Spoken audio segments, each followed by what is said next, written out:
I have met every great physicist of my generation. I have argued with Bohr. I have worked alongside Oppenheimer. I have calculated things that no one thought could be calculated. But there was one man I could never figure out. Paul Dirac did not argue. He did not explain. He did not raise his voice or fight for his ideas the way the rest of us did.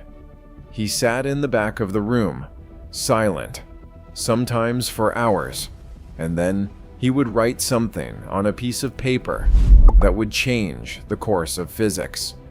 Not once, not twice, again and again and again. His colleagues at Cambridge invented a unit of measurement as a joke. 1 Dirac, 1 word per hour.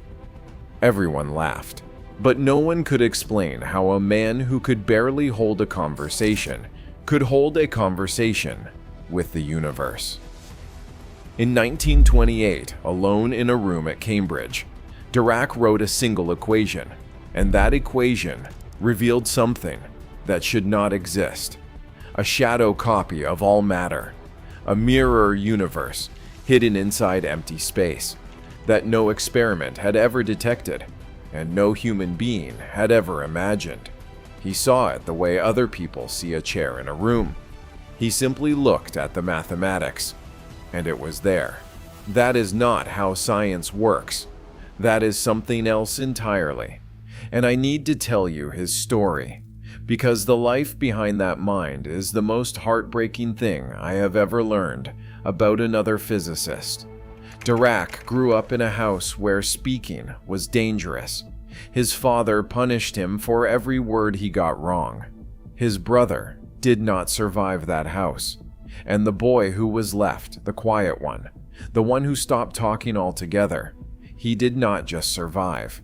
He walked into a room at Cambridge and heard something in the silence that the rest of us had been too loud to notice. I want to tell you what he heard. I want to tell you what it cost him, and I want to tell you why I owe this man everything.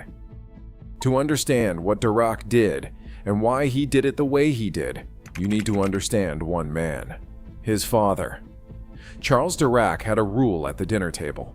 Paul could only speak to him in French, not English, French. If he stumbled, if he searched for a word, made a grammatical error, hesitated for even a second, his father would correct him. Sharply. Paul's mother spoke English. His father spoke French. And so they ate in separate rooms. Paul sat with his father in the dining room, alone. His mother and his siblings ate together in the kitchen. 2 worlds in the same house, and in Paul's world, silence was the only safe language. Every word was a test. Every sentence was a risk. And Paul Dirac learned, the way children learn things that leave scars, that it was easier to say nothing at all. Think about what that does to a child.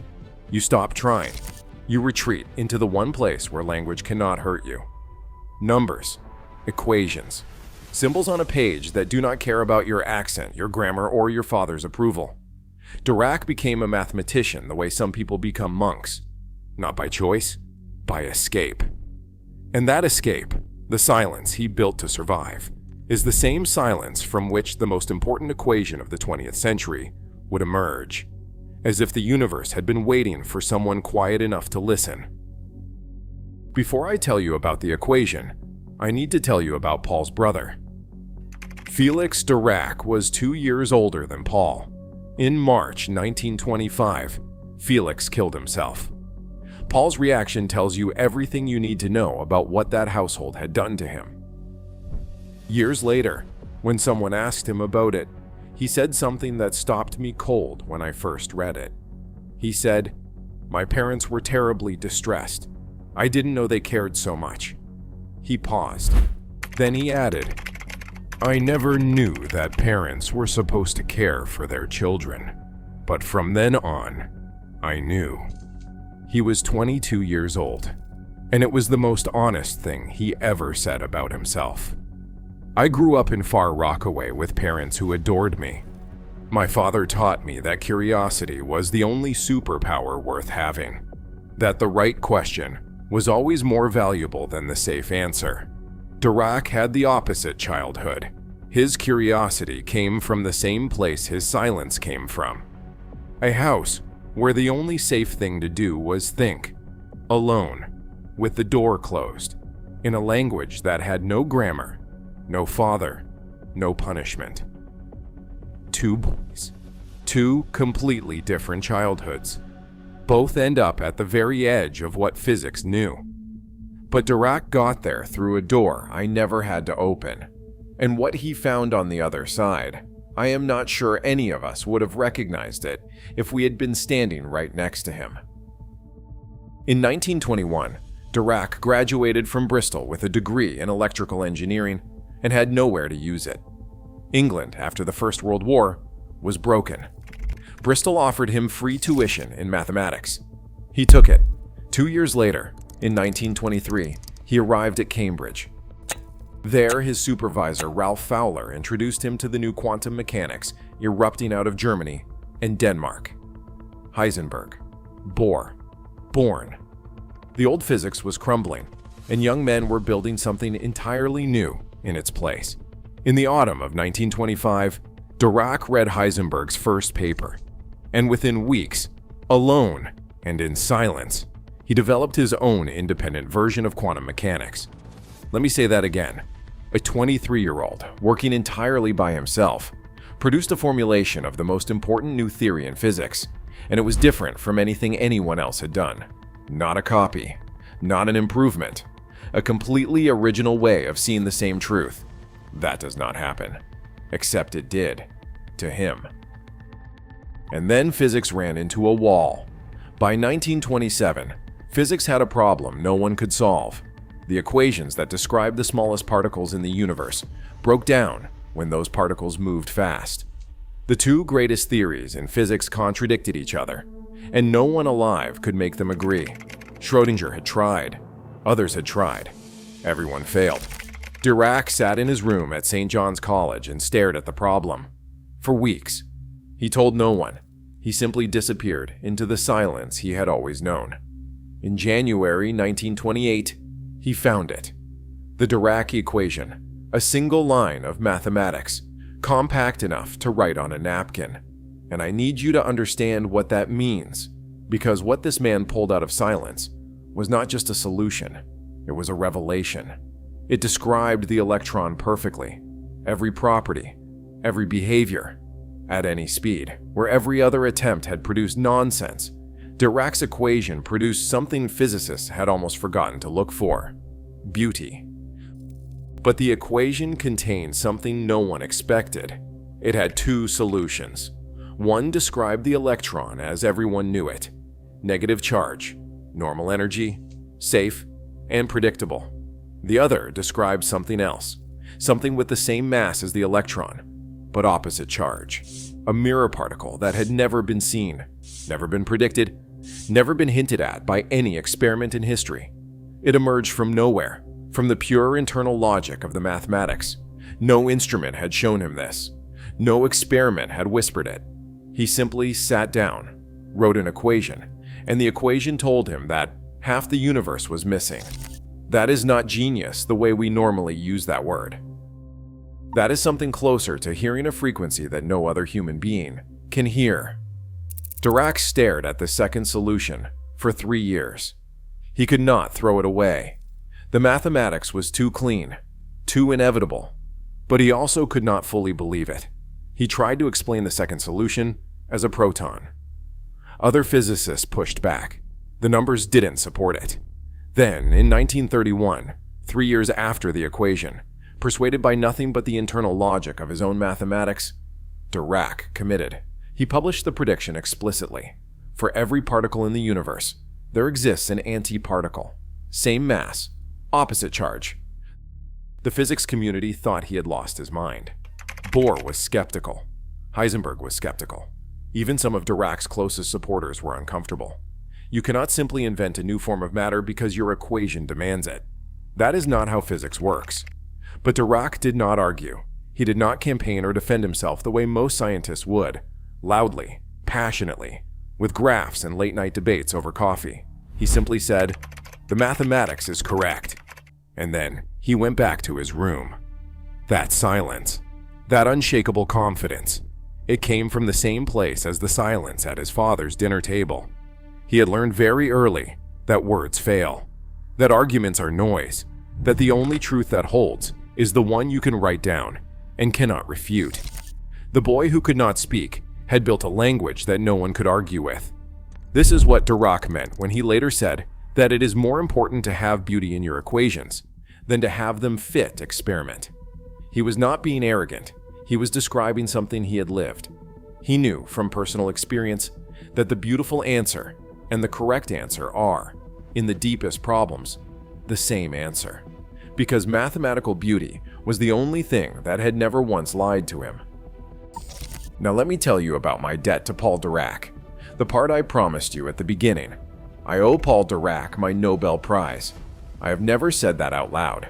Not at lectures, not in interviews, not even to Dirac himself. But it is the truth. In 1933, 2 years after the explicit prediction, Dirac published a short paper. It appeared in an obscure Soviet journal, the Physikalische Zeitschrift der Sowjetunion. A few pages. Dense. Abstract. Almost nobody read it. Nobody followed up on it, not even Dirac himself. Think about that. A man writes a few pages that contain the seed of a revolution, and then forgets about it, as if ideas of that magnitude were simply normal for him, as if he could not tell the difference between an ordinary Tuesday and the day he changed the future of physics. That is the part that unsettles me, not the brilliance, the casualness of the brilliance. 8 years passed. In the spring of 1941, I was a graduate student at Princeton, 22, 23 years old. I was wrestling with something that felt impossible, a completely different way of thinking about quantum mechanics. I could feel the shape of the idea. I could not find the mathematics. One evening, a physicist named Herbert Jale came through Princeton. We ended up at a beer party at the Nassau Tavern. I told him what I was working on. He looked at me and asked if I had seen Dirac's paper from 1933. I had not. The next morning, Jale and I went to the Princeton Library. We found the paper in the bound volumes. I read one paragraph, and I saw it. Dirac had planted a seed 8 years before that no one, not even Dirac, had realized could grow. One observation, a few lines of mathematics, buried in a journal almost no one had read. That night, I worked out the mathematics. By morning, I had it. A completely new way to understand quantum mechanics. The framework that would become my life's work. The diagrams, the calculations, the tools that transformed how every physicist in the world understands the behavior of particles. All from one paragraph. One paragraph. Written by a man who could not hold a conversation. Forgotten in a journal no one read. And it contained the seed of my entire career. That is Paul Dirac. That is what it was like to exist in his shadow. Meanwhile, back in 1932, the world was catching up to Dirac's prediction. A young physicist named Carl Anderson was at Caltech, studying cosmic rays with a cloud chamber, a device that makes the paths of particles visible as trails of vapor in a magnetic field. He was not looking for Dirac's antiparticle. No one was. On August 2nd, 1932, Anderson saw a trail in his cloud chamber that curved the wrong way. Same mass as an electron. Opposite charge. He checked his equipment and he ran the experiment again. The trail was real. He had found Dirac's mirror twin, the positron, the first antiparticle ever observed by a human being. Dirac had written the mathematics in January 1928. He had dared to name the prediction explicitly in 1931. Anderson found it in 1932, 1 year later. A man who could not speak had told the universe what it was hiding, and the universe confirmed it. Dirac won the Nobel Prize in 1933 at 31 years old. He considered refusing it because he hated publicity. Someone pointed out that refusing the Nobel would generate even more publicity than accepting it. He accepted. I met him for the first time in 1946 at Princeton's bicentennial celebration. He said very little, as expected. The encounter I want to tell you about happened 2 years later, 1948, at the Pocono Conference in Pennsylvania. I was presenting my new approach to quantum electrodynamics. Everything was built on the foundation I had found in Dirac's forgotten paper. The audience included Oppenheimer, Bohr, Fermi, von Neumann, and Dirac. The presentation did not go well. Bohr raised objections. Teller raised objections. The standard machinery of quantum mechanics was fighting back against my new approach. Through all of it, Dirac sat in the audience and said nothing, not a word. The rest of the room was noise, brilliant, passionate, wrong noise, and Dirac just sat there. Until, at a certain moment, he interrupted with a question. 3 words. Is it unitary? I kept going. He asked again. Is it unitary? That is the thing about Dirac. The entire conference, Oppenheimer, Bohr, Fermi, all of them, spent hours debating whether my ideas made physical sense. Dirac asked one question, the only question that mattered, whether the mathematics was beautiful enough to be true. I gave up trying to explain. I published the work instead, and eventually, it changed everything. But that moment stayed with me.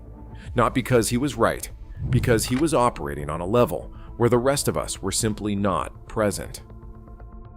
In 1937, Dirac married Margaret Wigner, the sister of the physicist Eugene Wigner.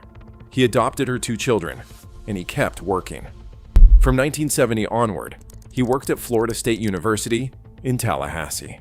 He died in 1984, at 82 years old. He never became warm. He never became social. He never fully overcame what had been built into him at that dinner table in Bristol. When his father, Charles Dirac, died in 1936, Paul wrote something that made even his colleagues go quiet. He wrote, "I feel much freer now, and I am my own man. A man in his 30s, writing about his father's death. Free, finally free. I think about what it cost him, not the silence. The silence was fine. The silence was the source of everything. I think about what it cost him to be that alone for that long, to find the most important structure in the universe and have almost no one to tell it to. He did not grieve publicly. He did not speak about his father. He simply continued working the way he had always worked, in silence. They call him cold. They call him strange. They turn his silence into a joke. 1 Dirac. Ha ha. 1 word per hour. I see it differently. I see a boy who was taught that his voice had no value, who retreated into mathematics because it was the only place he could not be punished for speaking, who, in that silence, heard something the rest of us could not hear. People ask, how could someone so disconnected from human beings have understood the universe so deeply? As if closeness to people and closeness to physics are 2 versions of the same attention. I do not think that is true. What Dirac had, what his father's dinner table forced him to develop, was a capacity for total attention. In a room with no noise, you can hear things that the rest of us miss entirely. He was the only person quiet enough to hear the universe speaking at that frequency. Antimatter is not abstract anymore. Every time a doctor uses a PET scanner to look inside a brain, they are using the annihilation of positrons, the particle Dirac predicted alone in 1931 from a single equation. Every time matter is created anywhere in the universe, its mirror twin appears beside it, because a man who never learned to speak taught the universe to answer. That is what silence sounds like when it has something to say.